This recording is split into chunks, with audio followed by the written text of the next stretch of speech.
Alright guys, we are back for another Dokkan battle video. I want to do kind of like a video talking about the Super Saiyan 3 team and why I really like what Dokkan has done for a lot of 2024 with a lot of the releases and stuff like that. Even things like EZAs have seemed planned to time and coincide with other releases to buff teams and stuff like that.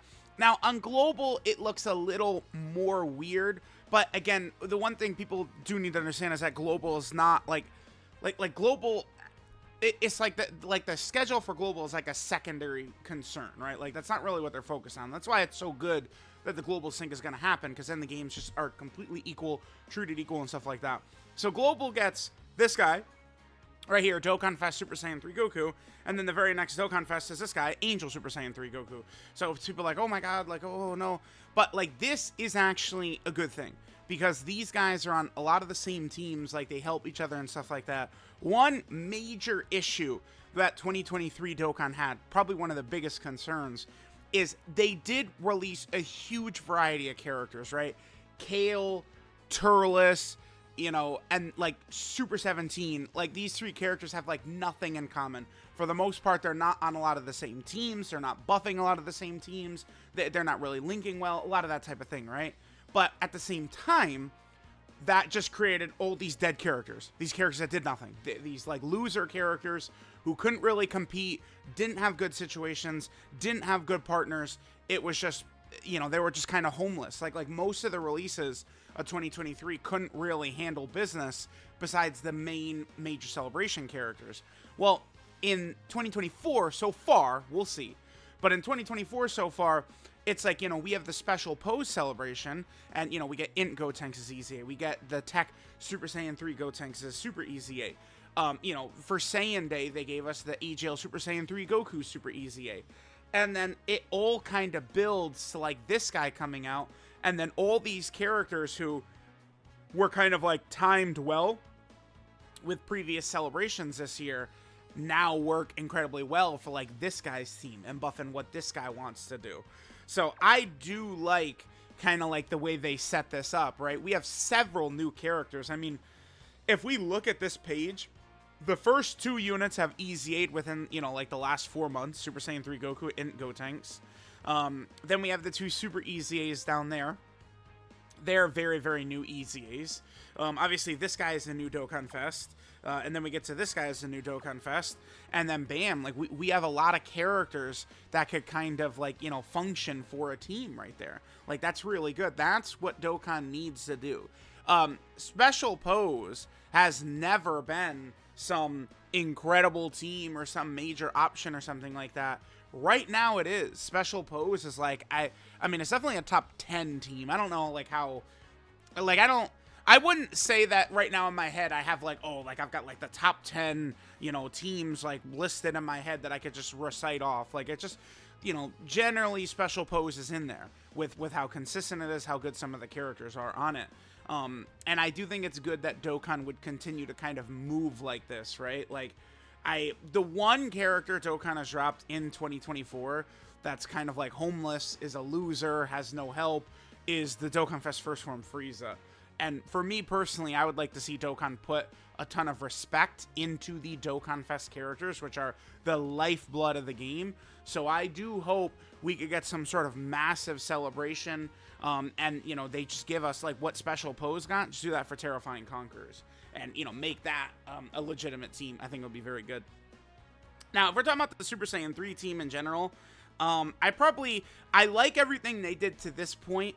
I do think if they keep going, though, it'll become excessive, right? Because people said, oh, what's the difference between this guy and the base form Gokus last year? And that's honestly kind of like a foolish, silly question, because we got two base Gokus and pretty much we were all good with it. They couldn't link, but they were, even though they're both base Goku, they were still generally at their best on kind of like different teams, right? But then they give us a third base Goku.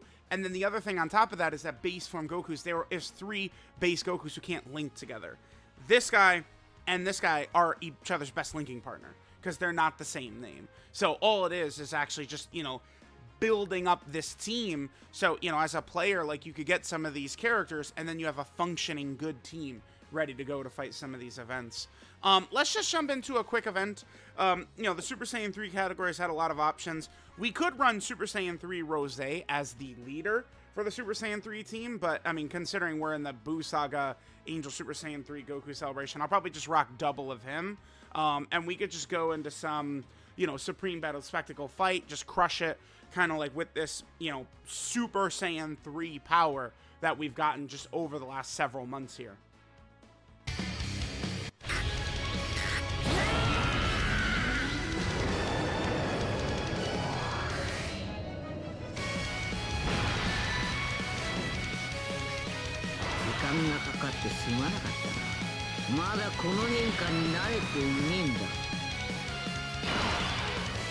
Alright, I figured we'd hop into a Supreme Battle Spectacle fight. All of the fights are, you know, at least kind of differently designed or tough. Well, mostly.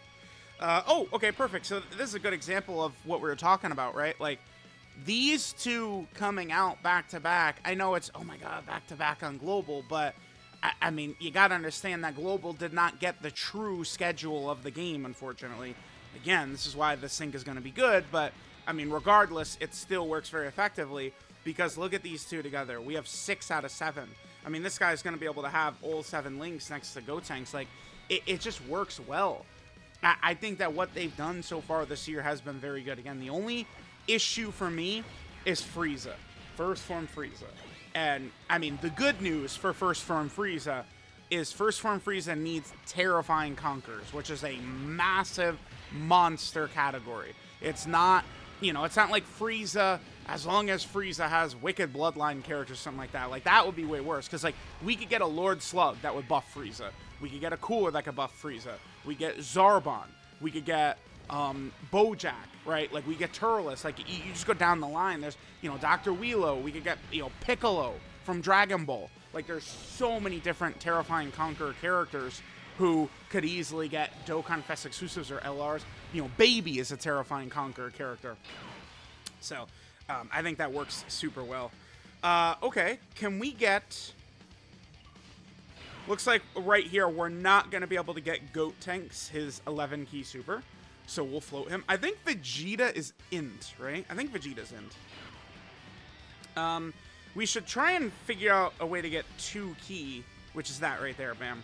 Yeah, this is the other thing, too, is that super easy A's are a big thing. And that's where, again, I look at a character like we didn't have this in 2023. Super easy A character. Damn, this guy, that's 2 supers already for him? Holy shit, okay. We didn't have super easy A's last year, right? Like, I don't know. Think about when Kale came out.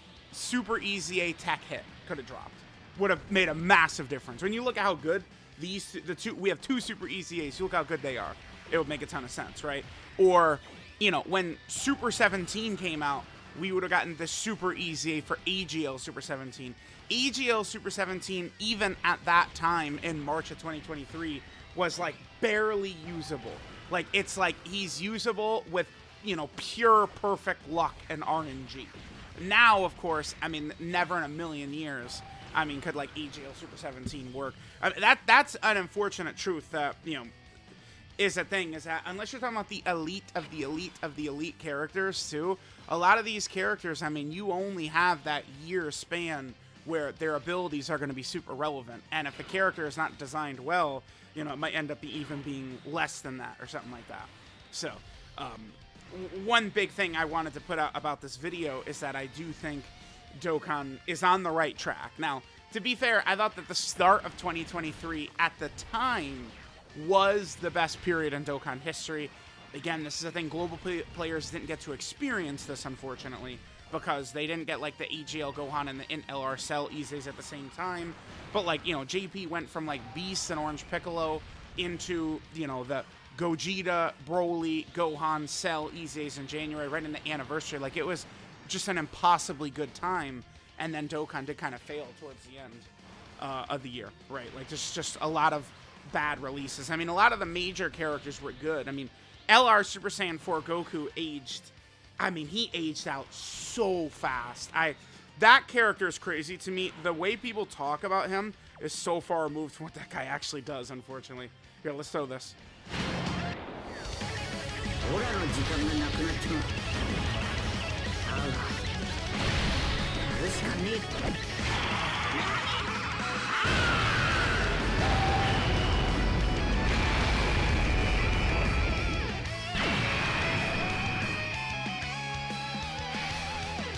Vegeta pretty tanky, man. He's hanging in there. Okay.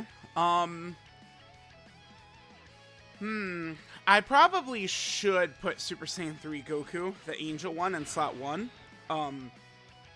And just kind of like play a little bit defensive right here. I don't think there's any reason to risk super easy Super Saiyan 3 Goku. I think that Vegeta can hit decently hard, and he could punish us if we misplay here.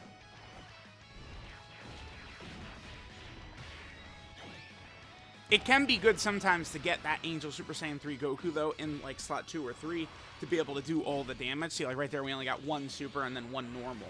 Whereas, like, if you know, we put him in slot 2, we're guaranteed to at least get 2 super attacks. And then chances are very good that we could get up to 4. All right, no crits right there, sure.